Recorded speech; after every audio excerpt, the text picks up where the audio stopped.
Assalamualaikum warahmatullahi wabarakatuh. Selamat datang kembali di Ensiklopedia Islam, Religi Seni.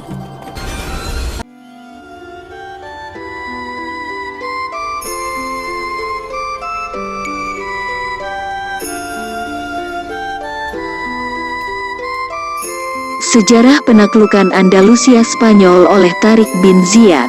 Share untuk dakwah. Penaklukan Spanyol adalah awal dari sebuah era baru dalam sejarah dunia. Itu adalah interaksi pertama peradaban Islam dengan Barat Latin. Selama berabad-abad, Muslim Spanyol adalah mercusuar pengetahuan bagi benua Eropa yang diselimuti kebodohan abad ke-8. Itu adalah Spanyol, bersama dengan Italia Selatan, yang ditakdirkan untuk bertindak sebagai saluran untuk belajar ke Barat. Ini memainkan peran sentral dalam kebangkitan kembali Eropa. Nama Andalus sendiri memunculkan gambaran zaman keemasan masa lalu dari sebuah peradaban yang cemerlang. Spanyol, sebagai Andalus dikenal hari ini, terletak di sudut barat Laut Mediterania. Ini adalah semenanjung, terikat di barat oleh Samudra Atlantik dan di timur oleh Laut Mediterania. Di sebelah utara pegunungan Pyrenees memisahkannya dari Perancis dan seluruh Eropa. Di selatan, Selat Gibraltar yang sempit menghubungkan perairan Atlantik dengan Mediterania. Secara geografis, ini adalah bagian dari dunia Mediterania. Meskipun secara topografi, pegunungan terjal di semenanjung membuatnya lebih menjadi bagian dari Afrika Utara daripada Eropa Selatan. Samudra Atlantik telah menahan gerak maju tentara Muslim ke arah barat. Tetapi selat sempit yang memisahkan Maroko dari Spanyol tidak cukup lebar untuk menghentikan perjalanan mereka yang tak terhindarkan ke utara menuju Eropa. Mereka didorong oleh visi tatanan dunia di mana tirani dihapuskan dan kebebasan beragama dijamin. Muslim awal menganggap tauhid sebagai kepercayaan ilahi dan pembentukan pola ilahi di bumi. Sebuah misi, baik lautan maupun gurun, bukanlah penghalang yang tidak dapat diatasi dalam upaya mereka untuk membangun tatanan yang adil di dunia. Iman adalah pendorong sentralisasi kekuasaan selama abad pertama pemerintahan Islam, seperti halnya ekonomi saat ini adalah pendorong sentralisasi kekuasaan di dunia. Iman memperkuat peradaban, memajukan pengetahuan dan membawa kemakmuran. Ketiadaan iman menghancurkan peradaban, menumbuhkan kebodohan dan mengundang kemiskinan. Ketika jiwa manusia dimotivasi oleh iman, tidak ada apapun di dunia ini, tidak keserakahan, nafsu, atau bahkan kemuliaan, yang dapat menguranginya dari pengejaran satu pikiran untuk tujuan yang lebih tinggi. Orang-orang dengan iman bekerja sama dan menciptakan peradaban. Hanya ketika iman lemah maka keserakahan dan nafsu menang, perjuangan kooperatif menjadi tidak mungkin dan peradaban runtuh. Visigotahun menaklukkan Spanyol dan mendirikan kerajaan di sana dengan Toledo sebagai ibu kota mereka. Tidak terkenal karena keterampilan mereka dalam administrasi dan tata negara, Raja Visigotahun mengundang gereja Latin pada tahun 565 untuk mengelola urusan negara. Sebagai imbalannya, gereja memperoleh sanksi resmi untuk menyebarkan imannya. Kondisi ekonomi petani Spanyol sedikit membaik di bawah pengaturan ini karena dia sekarang dikenakan pajak berganda, satu dari raja-raja despotik dan yang lainnya dari biara-biara lokal. Orang kaya hidup dalam kemewahan sementara para petani menderita kemiskinan yang parah. Kondisi orang Yahudi bahkan lebih buruk. Mereka dilarang memiliki tanah dan dilarang menjalankan agamanya secara terbuka. Ketika mereka memprotes, gereja menyerang mereka dengan keras. Pada 707, ketika Raja Visigotahun Vietza mengendur dalam penganiayaan terhadap orang-orang Yahudi, para pendeta segera menggulingkannya dan mengangkat seorang perwira tentara playboy, Rodriguez, sebagai raja baru. Orang-orang Yahudi dipaksa bekerja sebagai budak dan wanita mereka dikutuk menjadi budak.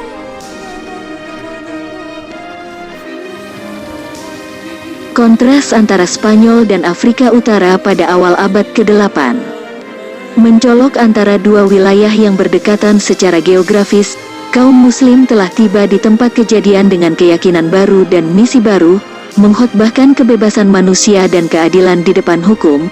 Keterbukaan kaum muslim tidak dikenal di Spanyol dan banyak budak dan Yahudi telah melarikan diri dan menemukan rumah baru di Maghrib Al-Aqsa. Afrika Utara bergolak dengan energi yang hidup. Pemberontakan Berber telah diatasi. Orang Berber mendaftar di tentara muslim dengan semangat iman yang baru ditemukan. Di Damaskus, Walid pertama telah naik tahta Umayyah. Seorang administrator yang terampil dan negarawan yang cerdik, ia telah berhasil menumpas pemberontakan di Khorasan yang jauh dan bahkan berhasil mengalahkan Kaisar Cina hingga menemui jalan buntu di Xinjiang. Walid dikenal dalam sejarah sebagai emir yang mengumpulkan jenderal-jenderal paling cakap dari semua Umayyah di sekelilingnya. Yang patut dicatat di antara para jenderal ini adalah Muhammad bin Qasim, Qutaibah bin Muslim, Musa bin Nusair dan Tariq bin Ziyad. Gubernur Maghrib Umayyah, Musa bin Nusair, mengobarkan perjuangan terus-menerus dengan Visigotahun untuk menguasai Maghrib Al-Aqsa. Satu persatu, benteng Visigotahun di Mediterania telah direbut. Hanya Ceuta yang tetap berada di bawah kendali Visigotahun dan Count Julian, seorang wakil Visigotahun, mengaturnya. Sudah menjadi kebiasaan di kalangan bangsawan Visigotahun untuk mengirim putri mereka ke istana kerajaan agar mereka bisa mempelajari etiket istana. Sesuai dengan kebiasaan ini, Pangeran Julian mengirim putrinya Florinda ke pengadilan di Toledo. Di sana, Rodriguez yang boros memperkosanya. Julian marah dan berusaha membalas dendam pada Rodriguez atas tindakan aib ini. Selain itu, istri Julian adalah Putri Vietza, yang tahtanya telah direbut Rodriguez. Saat ini, daerah sekitar Ceuta diperintah oleh Tariq bin Ziyad, wakil dari Musa bin Nusair. Julian pergi ke Kairouan untuk berunding dengan Musa dan memintanya untuk menyerang Spanyol dan Rodriguez yang rendah hati. Waktunya tepat, Musa memerintahkan Tariq untuk menyeberangi selat dengan kontingen pasukan. Riwayat kisah para sahabat Nabi, Safiyah binti Abdel Mutahunalib. Menurut Ibnu Khaldun, ada 300 tentara Arab dan 10.000 Berber dalam pasukan Tariq bin Ziyad. Batu yang menjulang tinggi di dekat tempat Tariq mendarat disebut Jabal Al-Tariq, Gunung Tariq, dan selat yang memisahkan Afrika Utara dari Spanyol disebut Selat Gibraltar. Tariq adalah seorang prajurit yang luar biasa, seorang jenderal yang brilian, seorang yang beriman dan teguh pendirian. Dia membakar perahu-perahu yang telah membawa pasukannya melintasi selat dan memuji anak buahnya untuk maju atas nama Tauhid atau binasa dalam perjuangan. Sebuah pertempuran terjadi dengan penguasa Visigotahun lokal, tahun Theodor Meyer, di mana yang terakhir dikalahkan. Tahun itu adalah 711. Rodriguez mendengar tentang invasi dan mengumpulkan kekuatan 80.000, maju untuk menghadapi kekuatan Muslim. Tariq meminta bala bantuan dan menerima kontingen tambahan yang terdiri dari 7.000 pasukan kavaleri di bawah komando Tarif bin Malik Naki. Kedua pasukan bertemu di medan perang Guadalupe. Kaum Muslim berjuang untuk menegakkan tatanan politik yang adil, sedangkan Visigotahun berjuang untuk melindungi dan melestarikan skema yang menindas. Orang-orang Arab lebih unggul dalam seni perang bergerak. Mereka adalah penunggang kuda yang luar biasa dan telah menguasai seni gerakan membungkus yang cepat dalam perjalanan mereka dari padang pasir di seluruh Asia, dan Visigotahun terbiasa bertarung dalam posisi statis dan tetap. Tidak ada kontes. Meskipun Muslim kalah jumlah, Visigotahun terpotong-potong. Rodriguez terbunuh dalam pertempuran. Visigotahun yang kalah mundur menuju Toledo, ibu kota kuno Spanyol. Tariq membagi pasukannya menjadi 4 resimen. Satu resimen maju menuju Cordoba dan menaklukkannya. Resimen kedua menangkap Murcia. Yang ketiga maju ke utara menuju Saragossa. Tariq sendiri bergerak cepat menuju Toledo. Kota menyerah tanpa perlawanan. Kekuasaan Visigotahun di Spanyol berakhir.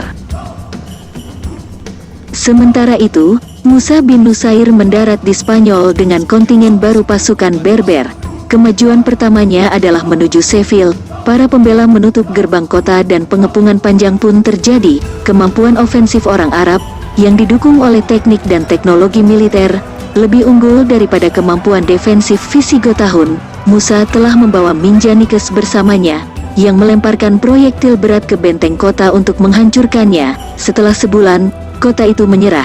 tentara Umayyah sekarang menyebar ke seluruh semenanjung Spanyol. Secara berurutan, Saragossa, Barcelona dan Portugal jatuh satu demi satu, Pyrenees disilangkan dan Lyons Prancis diduduki. Tahun itu adalah 712.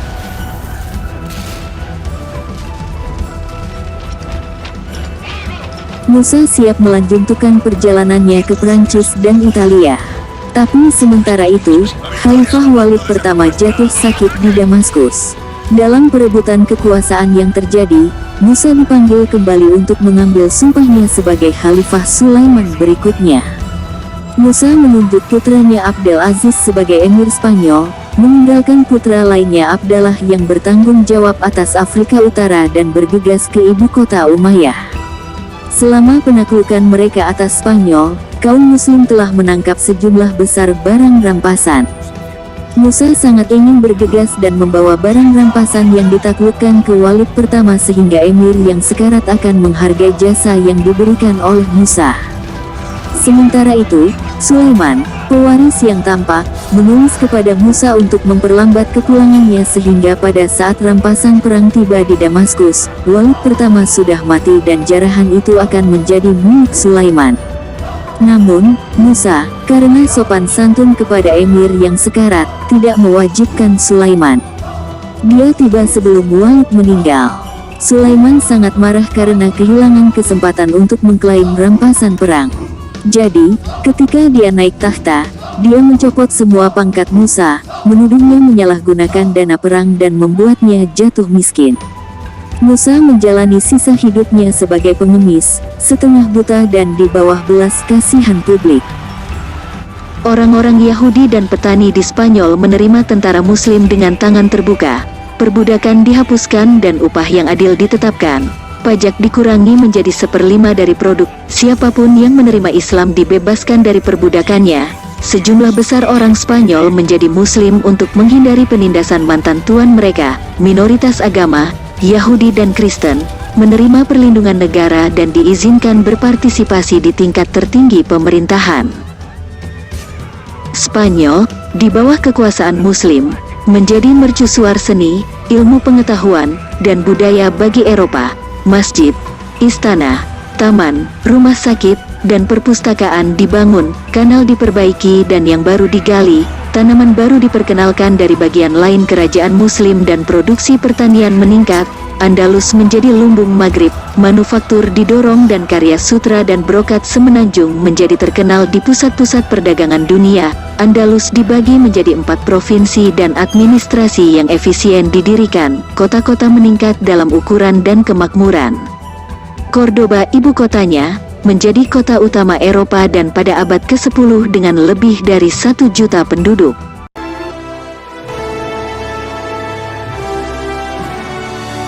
Terima kasih. Wassalamualaikum warahmatullahi wabarakatuh.